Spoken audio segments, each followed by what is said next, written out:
मित्रांनो, स्वागत आहे आपल्या वायबीटी अकॅडमी या युट्यूब चॅनलवरती. या व्हिडिओच्या माध्यमाने आज आपण पोलीस पाटील या पदाचा 2023 या वर्षी झालेला पेपर सोडून घेणार आहोत.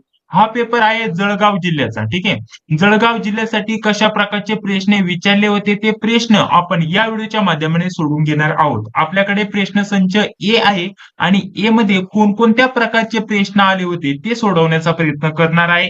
ही प्रश्नपत्रिका तुम्हाला कुठून मिळणार आणि बाकीच्या आपल्याकडे आतापर्यंत 10 ते 12 प्रश्नपत्रिका जमा झालेल्या आहेत पोलीस पाटील या पदाच्या, त्या वेगवेगळ्या जिल्ह्यांच्या आहेत. त्या प्रश्नपत्रिका तुम्हाला पाहिजे असेल तर त्या तुम्हाला कुठून भेटणार, सर्व माहिती व्हिडिओच्या पुढे तुम्हाला बघण्यासाठी भेटणार आहे. त्यासाठी नक्कीच या व्हिडिओला पूर्ण बघा.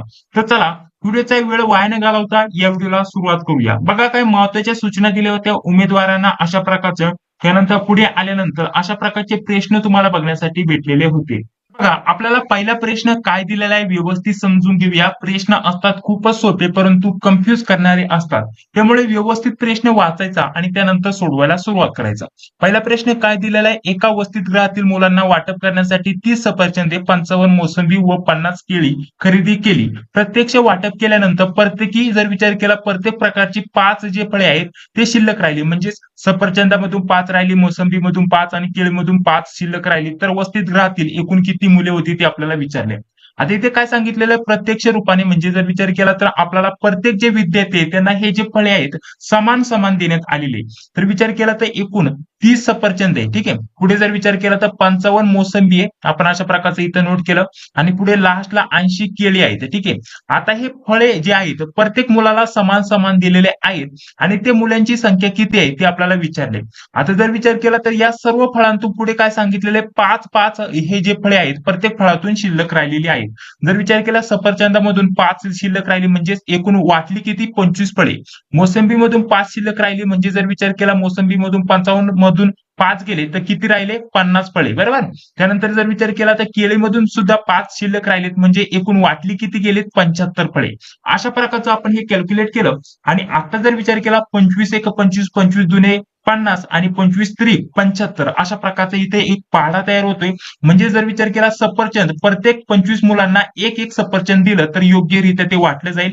अशा प्रकारचा जर विचार केला मोसंबी प्रत्येक 25 मुलांना मोसंब्या 2-2 दिल्या, किती मोसंब्या 2-2 दिल्या तर त्या योग्यरित्या पुरतील. आणि केळी प्रत्येक 25 मुलांना 3-3 केळी दिल्यानंतर त्या योग्यरित्या वाटल्या जातील.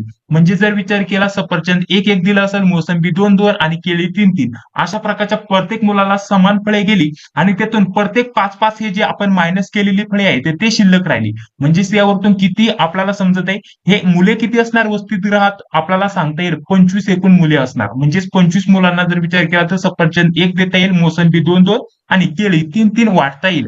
म्हणजेच आपल्याला यावरतून काय समजत आहे, ऑप्शन डी या प्रश्नाचं योग्य उत्तर असणार. समजलं आपण या प्रश्नाचं योग्य उत्तर कसं काढलं. नसल समजलं तर तुम्हाला थोडासा व्हिडिओ मागे घ्यायचा आहे आणि पुन्हा बघायचंय, तुम्हाला व्यवस्थितरित्या समजून येणार आहे. यातून फक्त आपल्याला काय तर जेवढे पण फळे दिली होती त्यातून हे 5-5 शिल्लक राहिलेली मायनस करायची प्रत्येकामधून आणि बघायचं समान समान आपल्याला किती फळे इथं वाटता येतील आणि किती विद्यार्थ्यांना. फक्त मायनस केल्यानंतर डायरेक्टली पहाडाच तयार होतोय आणि पहाडा तयार झाल्यानंतर तेवढं ज्याचा पाडा तयार होतोय तेच आपल्या प्रश्नाचं योग्य उत्तर असणार. यावरून आपल्या प्रश्नाचं योग्य उत्तर असणार आहे ऑप्शन क्रमांक डी म्हणजेच 25 मुले असणार. समजलं तुम्हाला. आता आपल्याला 2 नंबरचा प्रश्न काय दिलेला आहे व्यवस्थित समजून घेऊया.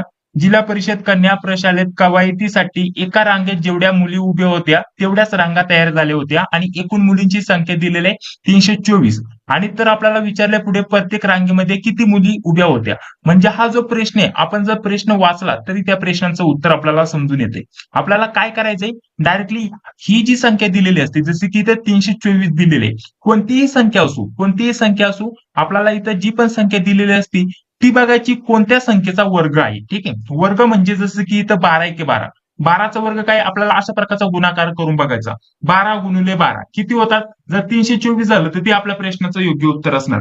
ते कसं मी तुम्हाला पुढे सांगणारच आहे, तुम्हाला स्पष्टीकरण देणारच आहे. आता 12 गुणिले 12 किती होतात, 144. म्हणजे हे होणार आहे की या प्रश्नाचं योग्य उत्तर नाही होणार. पुढे काय दिलेलं आहे 16, 16 गुणिले 16. ठीक आहे. होतंय का 16 गुणिले 16 सांगा बरं. 16चा वर्ग किती आहेत आपल्याला कमेंट बॉक्समध्ये माझ्यासोबत सांगण्याचा प्रयत्न करायचा आहे.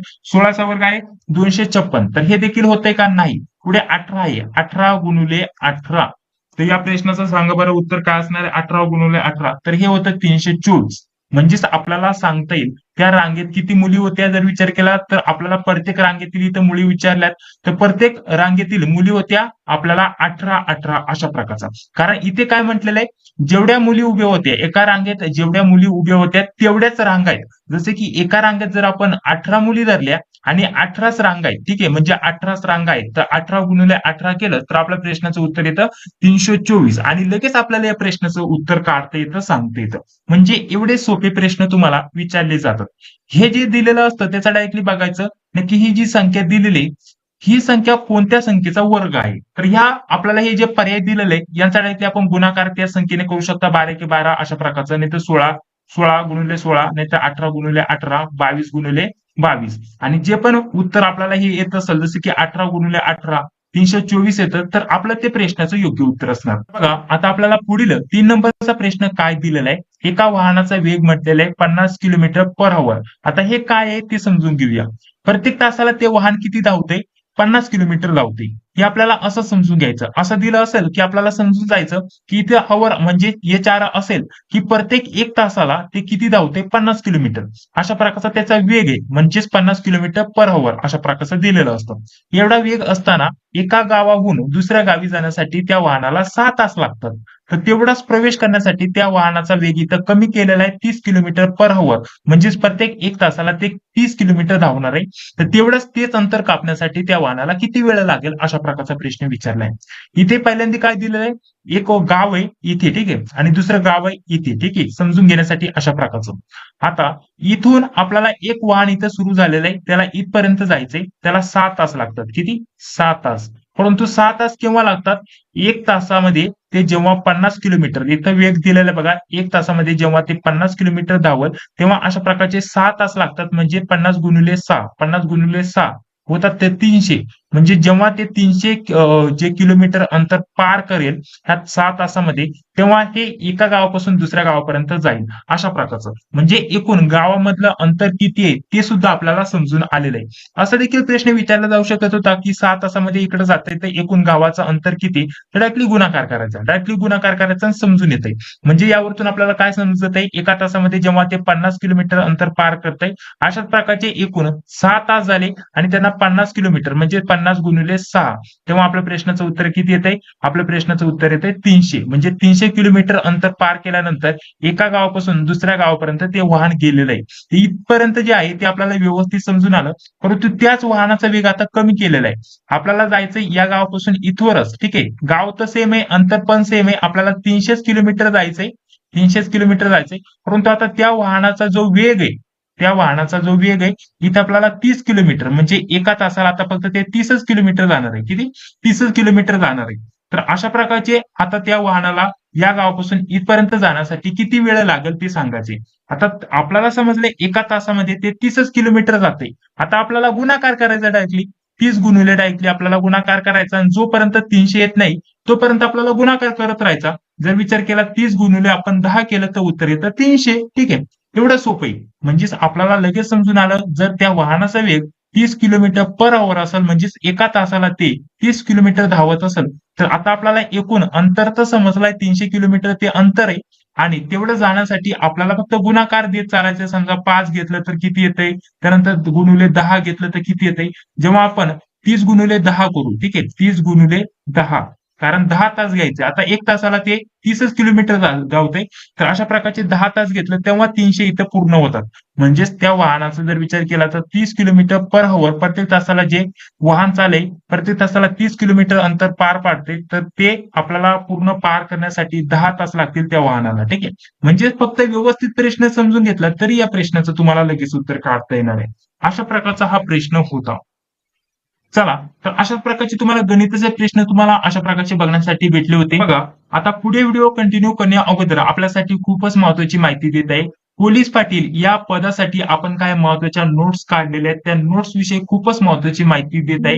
पोलीस पाटील या पदाचा अभ्यासक्रम आपल्याला काय दिलेला आहे त्या अभ्यासक्रमानुसार आपण या सर्व नोट्स काढलेल्या आहेत. यामध्ये झालं सामान्य ज्ञान ठीक आहे सामान्य ज्ञान झालं त्यासोबत जर विचार केला चालू घडामोडी झालं स्थानिक परिसराची माहिती झालं तुमच्या जिल्ह्याची माहिती झालं पोलीस पाटलाचे अधिकार व कर्तव्य झालं आणि इतर माहिती झालं त्यासोबत आपल्याला गणित झालं, बुद्धिमत्ता झालं, त्यासोबत मराठी झालं, इंग्लिश झालं. तर यावरती तुम्हाला या 7 ते 10 आपल्याला विषयांवरती प्रश्न विचारले जातात. तर या सर्व विषयाच्या पोलीस पाटील या पदासाठी स्पेशल आपण नोट्स काढलेल्या आहेत. या नोट्स तुम्हाला फक्त ₹199 मध्ये उपलब्ध करून दिल्या जाणार आहे. यामध्ये या सर्व विषयांचा समावेश असणार आहे. सर्व विषयांच्या टॉपिक नुसार आपण या नोट्स काढलेल्या आहेत. यामध्ये तुम्हाला मागील प्रश्नपत्रिका 10 ते 12 प्रश्नपत्रिका भेटणार आहे. ज्या पण प्रश्नपत्रिका आपण YouTube वरती सोडत असतो त्या देखील तुम्हाला तिथेच भेटून जाणार आहे. तर सर्व काही नोट्स मध्ये उपलब्ध करून देण्याचा प्रयत्न केला जाणार आहे. म्हणजेच या 8 ते 10 आपल्याला विषयांच्या सब्जेक्ट नुसार म्हणजेच आपल्याला सब्जेक्ट नुसार नोट्स भेटतील, प्रत्येक टॉपिक नुसार नोट्स भेटतील अभ्यासासाठी. मागील प्रश्नपत्रिका भेटतील, स्पष्टीकरण भेटतील, कशा प्रकारचे प्रश्न विचारले जातात त्याचं जे स्पष्टीकरण असतं सर्व विषयांचं. चालू घडामोडीचा जर विचार केला तर एका वर्षाची चालू घडामोडी दिलेली आहे. सामान्य ज्ञान जेवढे पण महत्वाचे प्रश्न असतील आपल्याला ते प्रश्न आणि त्यांची उत्तर दिलेत. स्थानिक परिसराची माहिती जी असेल तुमच्या जिल्ह्यानुसार, नाशिक जिल्ह्यासाठी लागत असेल तर नाशिक जिल्ह्याची, धुळेसाठी तर धुळे जिल्ह्यासाठी, नंदुरबार जिल्ह्यासाठी असेल तर नंदुरबार, सोलापूर झालं, त्यानंतर सांगली झालं. तर सर्व जिल्ह्यांची तुम्हाला माहिती भेटेल तुमच्या जिल्ह्यानुसार. त्यानंतर जिल्ह्यानुसार माहिती झालं, स्थानिक परिसराची माहिती झालं, पोलीस पाटलाचे अधिकार कर्तव्य झालं त्याविषयी माहिती भेटेल.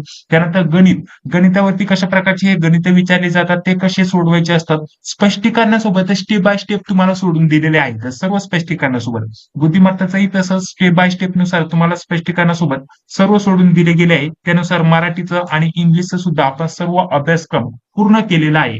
तर हा सर्व जो अभ्यासक्रम आहे त्याची प्राइस आपण ठेवलेली आहे ₹199. 199 मध्ये तुम्हाला हे सर्व काही उपलब्ध करून दिले जाणार आहे. जर तुम्हाला हे पाहिजे असेल तर तुम्हाला एक नंबर देत आहे 91 39 64 31 99. 91 39 64 31 99 या मोबाईलच्या फोन पे किंवा गुगल पेच्या माध्यमाने तुम्हाला पेमेंट करायचंय आणि पेमेंट झाल्यानंतर स्क्रीनशॉट याच नंबरच्या व्हॉट्सअपवरती पाठवायचे. म्हणजेच तुम्हाला पुन्हा एकदा समजून सांगतो, या सर्व विषयांच्या नोट्स, स्टडी मटेरियल तुम्हाला भेटणार आहे. तर यामध्ये 8 ते 10 विषय दिलेत, यांचं सर्व तुम्हाला भेटणार आहे. त्यासोबत मागील प्रश्नपत्रिका 8 ते 10 भेटणार आहे. तर हे सर्व काही तुम्हाला ₹199 मध्ये भेटणार आहे. किती? ₹199 मध्ये. एकदाच पेमेंट करायचे, त्यानंतर जेवढं पण माझ्याकडे अजून स्टडी मटेरियल येईल ते सर्व तुम्हाला काही उपलब्ध करून दिले जाणार आहे. तर त्यासाठी तुम्हाला हा जो नंबर दिसत असेल 91 39 64 31 99 या मोबाईलच्या फोन पे किंवा गुगल पेच्या माध्यमाने तुम्हाला पेमेंट करायचंय 199चं आणि याच नंबरच्या व्हॉट्सअपवरती फक्त स्क्रीनशॉट पाठवायचे आणि तुमच्या जिल्ह्याचं नाव सांगायचं. ठीक आहे, कोणत्या जिल्ह्यासाठी तुम्हाला नोट्स हवे आहेत. त्यानंतर सर्व काही तुम्हाला व्हॉट्सअपवरती PDF फॉर्मॅटमध्ये उपलब्ध करून दिले जाणार आहे. तर खूपच महत्वाच्या नोट्स असणार आहे, स्टडी मटेरियल असणार आहे. तर याचा नक्कीच तुम्ही फायदा घ्या. या नोट्स तुमच्यासाठी खूपच महत्वाच्या असणार आहे. सर्व अभ्यासक्रम पूर्णपणे कंप्लीट करण्याचा प्रयत्न आपण केलेला आहे. अशा प्रकारचे प्रश्न तुम्हाला विचारले जातात. पुढील जर प्रश्न विचार केला तर आपल्याला इथे शेकडा दिलेला आहे. त्यानंतर आपल्याला छापील किंमत काढायला सांगितले. तर आपण आपल्या ज्या नोट्स दिलेल्या आहेत त्यामध्ये अशा टाईपचे प्रश्न सर्व स्पष्टीकरणासोबत आपल्याला सोडून दिलेले आहेत. त्यामुळे हे जे प्रश्न आहेत आपण स्किप करूया. नोट्स मध्ये ऑलरेडी सर्व स्पष्टीकरण आपण दिलेले आहे. जे नवनवीन प्रश्न आहेत त्यांच्याविषयी आपण बघूया. इथे आपल्याला लांबी काढायला सांगितलेले आहे. या देखील आपण या टाईपचे प्रश्न भरपूर नोट्स मध्ये सोडून दिलेले आहेत गणितामध्ये. त्यानंतर इथं आपल्याला जर विचार केला तर नोटांची संख्या किती असं आपल्याला विचारलेलं आहे. यामध्ये डायरेक्टली म्हटलेलं आहे रामाकडे जेवढी ₹5 नाणी आहेत तेवढ्या ₹20 नोटा आहेत. ठीक आहे, तर त्याच्याकडे एकूण रक्कम इथे दिलेली आहे ₹600 आहे. तर आपल्याला काय म्हटलेलं आहे, रामाकडे असलेल्या एकूण नोटांची संख्या किती आहे असं आपल्याला सांगितलेलं आहे, ते काढायचं आहे. तर हा देखील प्रश्न एक नवीन विचारला गेलाय, तर हा आपण सोडून बघूया. तर यामध्ये थोडक्यात जर डोकं लावलं तर आपल्याला समजून येते. इथे आपल्याला ₹5 नाणी म्हटलेले आहे आणि ₹20 नोटा. तर आपल्याला त्याची एकूण रक्कम दिलेली आहे ₹600. तर रामाकडे एकूण किती नोटा आहेत ते आपल्याला विचारले. परंतु इथे आपल्याला एक गोष्ट लक्षात ठेवायची, इथे जी ₹5 नाणी आहेत तेवढेच आपल्याला ₹20 नोटा आहेत. तर आपल्याला नोटांची संख्या इथे विचारली. आता यामध्ये जेवढ्या पण इथं संख्या दिलेल्या असतात याने डायरेक्टली तुम्ही गुणाकार करून बघू शकता आणि त्यांची बेरीज करू शकता. जसे की सांगण्यामागचा अर्थ काय आहे, जसे की 40 धरलं. ठीक आहे, आता 40 आता इथे जर विचार केला तर सर्वात पहिल्यांदा 5 आणि 20 ना गुणाकार करायचा. 40 गुणिले 5 करायचं. तर 40 गुणिले 5 केलं तर काय येतं बघा बरं. 40 गुणिले 5 केलं तर आपल्या प्रश्नाचं उत्तर येतं 200. बरोबर. आता पुढे 20. ठीक आहे, आता 20 दिलेले पुन्हा 40 गुणिले 20 आपल्याला करायचं आहे. 40 गुणिले काय करायचंय 20. त्यानंतर जर विचार केला तर बघा अशा प्रकारे येईल. आता 40 गुणिले 20 करा आणि मग प्रश्नाचं उत्तर काय येतं आपल्या प्रश्नाचं उत्तर येतं 800. ठीक आहे, तर 800 आणि 800 आणि 200 किती झाले? 1000 झाले. म्हणजेच आपलं हे उत्तर चुकीचं असणार आहे. ठीक आहे. तर गुणाकार केला तर हे आपलं उत्तर चुकीचं येते. आपल्याला किती यायला पाहिजे? आपल्याला एकूण रक्कम दिलेली आहे 600 रुपये. तर 600 रुपये यायला पाहिजे. आता 24 रुपये 24 यांचं करून बघूया. तर 24 घेऊया 24. आता 24 किती नाणी धरायची? 5 ची सर्वात पहिल्यांदा. ठीक आहे. तर हे 24 गुणिले 5 करूया. तर 24 गुणिले 5 केलं तर 120 आपल्या प्रश्नाचं उत्तर येतं. किती? 24 गुणिले तुम्ही 5 करा. 24 गुणिले 5 तर 120 आपल्या प्रश्नाचं उत्तर येतं. आणि त्यानंतर 20 आता 20च्या नोटात मग पुन्हा 24 गुणिले 20 करायचं. ठीक आहे. आणि त्यानंतर जर विचार केला 24 गुणिले 20 केलं तर आपल्या प्रश्नाचं उत्तर येतं 480. यांची बेरीज करा. 480. ठीक आहे. 480 प्लस आपल्याला बेरीज करायची आहे 120 तर 600 आपलं उत्तर येतं. म्हणजेच यावरतून आपल्याला काय समजून येतं? एकूण 20 रुपयाच्या किती नोटा असणार आहे? आपल्याला 24 नोटा असणार आहे. 24 नोटा 20च्या आणि 5चे जे पण नाणे आहे ते देखील आपल्याला 24 बघण्यासाठी भेटतील. अशा प्रकारचे एकूण कॅल्क्युलेशन केलं तर 600 उत्तर येतं. अशा प्रकारचे सोप्या रीतीने हे तुम्ही हे जे प्रश्न आहेत ते सोडू शकता. या टाईपचे प्रश्न आपण सोडवलेले नव्हते नोट्समध्ये, त्यासाठी हे तुम्हाला सांगितलेलं आहे. बाकीच्या सर्व टाईपचे प्रश्न आपण सोडून घेतलेले आहेत. पुढे आपल्याला इथं मजुरांनी इथं काम दिलेलं आहे. 18 मजुरांना एक काम 15 दिवसात ते करतात, तर 6 मजूर ते काम किती दिवसात पूर्ण करतील? या टाईपचे प्रश्न भरपूर आपण स्पष्टीकरणासोबत आपल्या नोट्समध्ये उपलब्ध करून दिलेले आहे. त्यासाठी तुम्ही नोट्स घेऊ शकता आणि नोट्समधून व्यवस्थित तुम्ही स्पष्टीकरणासोबत ते जाणून घेऊ शकता. तर पुढे बघा, पुढे आपल्याला 8 नंबरचा प्रश्न काय दिलेला आहे?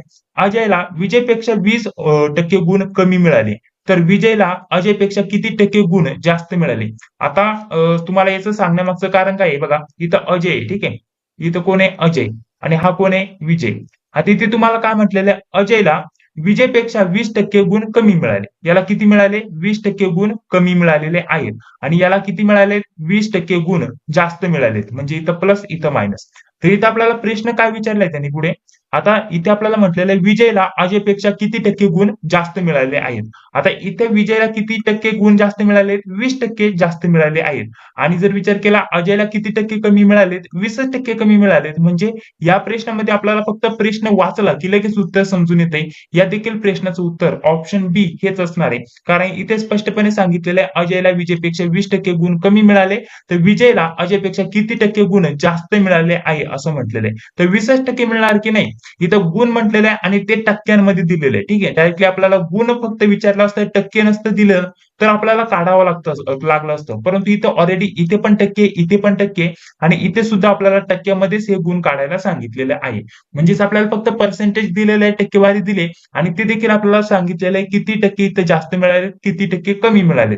त्यावरतून आपण लगेच कॅल्क्युलेशन करू शकता, लगेच समजू शकता 20% गुण त्याला जास्त मिळालेले असणार. ठीक आहे. चला पुढे आता.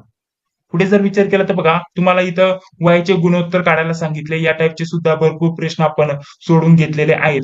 त्यानंतर जर पुढे विचार केला तर आपल्याला एका वर्तुळाची त्रिज्या, आता अशा प्रकारचे देखील उदाहरणं सोडून घेतलेले आहेत. आता इथे तुम्हाला काय म्हटलेलं आहे? एका वर्तुळाची त्रिज्या 7 असेल तर वर्तुळाचे आपल्याला एकूण क्षेत्रफळ काढायचे. आता वर्तुळाचे, ठीक आहे, जे वर्तुळ असतं त्याचं जे क्षेत्रफळ आहे ते काढण्याचं सूत्र तुम्हाला माहिती असणं गरजेचं असणार आहे. ते सूत्र आहे 2πr. ठीक आहे. 2πr अशा प्रकारचं सूत्र आहे. आता 2πr म्हणजे जसं की हा 2 आणि त्यानंतर पायची किंमत काय असते? 22/7 ही पायची किंमत आहे. पायची किंमत तुम्हाला माहिती असणं गरजेचं आहे. आणि आर म्हणजे त्रिज्या. त्रिज्या किती दिलेले? 7. आता हे तुम्हाला सोडवायचंय फक्त आणि जे पण उत्तर येईल ते आपलं फायनल उत्तर असणार आहे. जर विचार केला तर आपण हे डायरेक्टली सोडू शकता. इथं 7 × 7 जर विचार केला तर हा गुणाकारात आहे, कारण इथं कंस दिसत आहे. तुम्हाला मी सांगितलेलं आहे सर्वात पहिल्यांदा कंस सोडवायचा. जर कंस सोडवला तर आपल्या प्रश्नाचं उत्तर काय येणार? यांचा डायरेक्टली गुणाकार केला. इथं 2 आहे तसंच घेतले. याचा सर्वात पहिल्यांदा आपण जर विचार केला कंस सोडवायला गेलो तर इथं गुणाकार केला 7 × 7 तर किती झाले? 14. बरोबर. आता 14 झाले. या 7 ने या 2 ला भाग दिला तर आपल्या प्रश्नाचं उत्तर काय येणार? हे 22 आणि हे गुणिले 7 × 7 7 × 14 म्हणजे आपला पुन्हा इथं 2 येणार, परंतु गुणाकारात येणार. 22 × 2 जर विचार केला तर 154 आपल्या प्रश्नाचं योग्य उत्तर येतं. ठीक आहे. या टाईपचे प्रश्न तुम्हाला विचारले गेले होते गणित बुद्धिमत्तामध्ये. ठीक आहे. तर हे सर्व गणिताचे प्रश्न आपण सर्व काही आपल्या नोट्समध्ये स्पष्टीकरणासोबत सोडून देण्याचा प्रयत्न केलेलाच आहे. तर बघा, आता आपल्याला पुढील प्रश्न काय दिलेला आहे? पर्यावरणवादी या शब्दातील आपल्याला कोणत्या क्रमांकाच्या शब्दापासून युद्ध या अर्थाचा शब्द तयार होईल ते आपल्याला ओळखायला सांगितलंय. तर इथं आपल्याला शब्द दिलेले आहे 6 आणि 7. 6 आणि 7 म्हणजे हे शेवटचे शब्द वादी. ठीक आहे. जसं की नक्षलवादी, दक्षलवादी आपण बोलतो ना, अशा प्रकारचं. ही की नक्षलवादी आहे, ठीक आहे, दहशतवादी आहे, अशा प्रकारचं. तर यावरतून जर आपण थोडक्यात काढलं तर युद्ध अशा प्रकारचा पण हा शब्द तयार होईल. थोडक्यात त्याच्या रिलेटेड हा प्रश्न आहे, परंतु शब्द आहेत, परंतु फिक्स हे सांगता येणार नाहीये. माझ्या अंदाजानुसार हे जे आपलं 50% उत्तर असणार आहे. ठीक आहे. नक्की सांगत नाहीये, तुम्ही रिसर्च करा आधी, परंतु माझ्या अंदाजानुसार ऑप्शन ए हे 50% या प्रश्नाचं उत्तर असणार आहे. त्यानंतर ऑप्शन बी इथं काय दिलेलं आहे, 4 आणि 5. 4 आणि 5 म्हणजे इथं 4 नंबरचा हा शब्द आणि हा 5 नंबरचा शब्द. ठीक आहे. रन. रन यावरतून होतं का युद्ध या शब्दाचा अशा प्रकारचा अर्थ? तर इथं वाटत नाहीये. परंतु तुम्ही व्यवस्थित रिसर्च करा. हा प्रश्न जो आहे मीच पहिल्यांदा बघितलेला आहे. नक्की मला या प्रश्नाचं उत्तर सांगता येणार नाहीये. तुम्ही देखील माझ्यासोबत या प्रश्नाचं उत्तर सांगण्याचा प्रयत्न करावा. इथे दिलेलं आहे 3 आणि 5. आता 3 नंबरला इथं व आणि त्यानंतर 5. वन वन दिलेलं आहे. वन या शब्दापासून इथं युद्ध शब्द अशा अर्थाचा शब्द तयार होतोय का? तर हा देखील वाटत नाहीये. ठीक आहे. तर त्यानंतर जर विचार केला तर 3 आणि 2 दिलेलं आहे. 3 म्हणजे इथं व दिलंय आणि इथं वरिया. ठीक आहे. वरिया अशा प्रकारचं. वरिया होतोय का युद्ध या अर्थाचा शब्द? तर हा देखील मला वाटत नाहीये. म्हणजे नक्की उत्तर सांगता येत नाहीये, परंतु माझ्या अंदाजानुसार ऑप्शन क्रमांक 1 या प्रश्नाचं उत्तर असायला पाहिजे. तुमचं काय मत आहे कमेंट बॉक्समध्ये सांगायला तुम्ही विसरू नका. चला पुढील प्रश्न. बघा, आपल्याला पुढील प्रश्न काय दिलेला आहे, वेगळा शब्द ओळखायला सांगितलेला आहे. यामध्ये आपल्याला पहिला शब्द दिलेला आहे खरुज, त्यानंतर दिलेला आहे कॉलरा, हगवण आणि विषमज्वर. ठीक आहे. आता सर्वांचा अर्थ मी तुम्हाला व्यवस्थित समजून सांगतो, त्यानंतर तुम्हाला लगेच समजून येईल वेगळा शब्द कोणता आहे. आता खरुज, तुम्हाला खरुजाविषयी काही सांगण्याची गरज नाहीये. खरुज कशामुळे होते आणि त्यानंतर खरुज झाल्यानंतर काय होतं, कशा प्रकारची खाज येते, पिंपल कशा येतात, पुळ्या कशा येतात, हे तुम्हाला सांगण्याची गरज नाहीये. ठीक आहे. आता कॉलरा, कॉलरा हा जो शब्द आहे तुम्हाला थोडक्यात नवीन वाटला असेल, परंतु हा देखील जर विचार केला, हा जो आजार आहे तर थोडक्यात त्यामुळेच होतो. आपल्या शरीरामध्ये संक्रमित अन्न किंवा पाणी गेल्यामुळे आपल्याला हा आजार होत असतो आणि यामुळे जास्तीत जास्त लवकर तुम्हाला ताप येतो आणि जे पण शरीरातले पाणी असते ते बाहेर टाकले जाते. ठीक आहे. म्हणजेच हा आपल्या शरीराच्या रिलेटेड हे सर्व तुम्हाला आजार आपल्याला बघण्यासाठी भेटत आहे. आणि हे कशामुळे होतात, आपण शरीराची किंवा आपण जे पण अन्न खातोय त्याची व्यवस्थित काळजी न घेतल्यामुळे हे आजार होत असतात. पुढे जरी विचार केला तर आपल्याला हगवण दिलेलं आहे. आता हगवणीविषयी तुम्हाला काही सांगण्याची गरज नाहीये. त्याला दुसरा शब्द आहे अतिसार. आता हे कशामुळे होते, आपल्या पोटामध्ये दूषित अन्न गेलं, नाहीतर आपण दूषित पाणी पिलं तर त्यावरती आपल्याला त्यामध्ये आपल्याला विषारी जे द्रव्य असतात, घटक असतात, जे जीवजंतू असतात, त्यामुळे आपल्याला हगवण होत असते. नाहीतर जास्तच आपण जेवण केलं, जास्तच आपण शरीराची व्यवस्थित निगा नाही राखली तर हे सर्व जे आजार आहे ते तुम्हाला होत असतात. शरीराची व्यवस्थित निगा नाही राखली तर तुम्हाला हे सर्व आजार होत असतात. परंतु जर विचार केला पुढे, हा शेवटचा शब्द आपल्याला काय दिलेला आहे, विषमज्वर दिलेला आहे. विषमज्वर म्हणजे काय हे देखील आपल्याला माहिती असणं गरजेचं असणार आहे. नक्की हा आजार, हा रोग कशा प्रकारचा होतो आणि कशामुळे होतो. तर विषमज्वर हा रोग आपल्याला संसर्गजन्य रोग आहे असं सांगता येईल किंवा संसर्गजन्य आजार आहे असं देखील आपल्याला सांगता येईल. आता यामध्ये काय आहे, जीवाणूंचा संसर्ग झाल्यामुळे आपल्याला विषमज्वर हा आजार किंवा रोग होत असतो असं देखील माहिती असणं गरजेचं असणार आहे.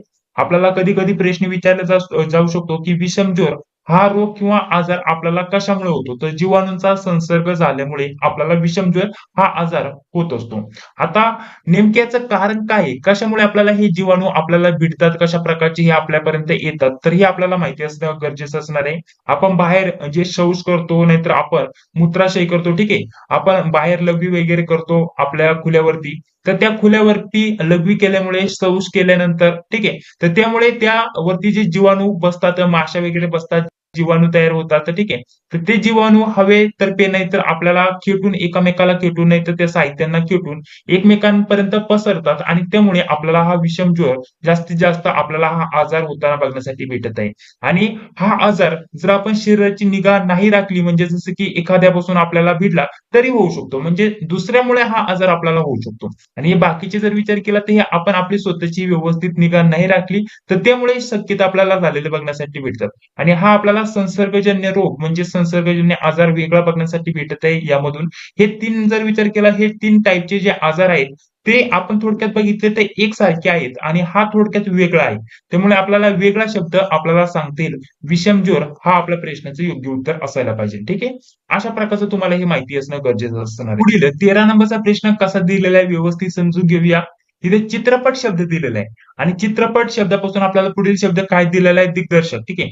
तर चित्रपट म्हणजे जसं की एखादा पिक्चर आहे, चित्रपट आहे, तर तो कोण बनवतं? दिग्दर्शक. आता दिग्दर्शक या शब्दाचा इंग्लिश मिनिंग काय आहे? इंग्लिश मधला अर्थ काय आहे? डायरेक्टर. ठीक आहे. डायरेक्टर तुम्हाला लगेच समजून आलं, की डायरेक्टर म्हणजेच आपल्याला चित्रपट तयार करणारा जो व्यक्ती असतो, सर्वांनी मिळून जो चित्रपट तयार करून घेतो, ते सर्व कामकाज बघणारा जो मेन असतो, तो असतो डायरेक्टर. म्हणजे डिझाईन करणारा, बनवून घेणारा. ठीक आहे.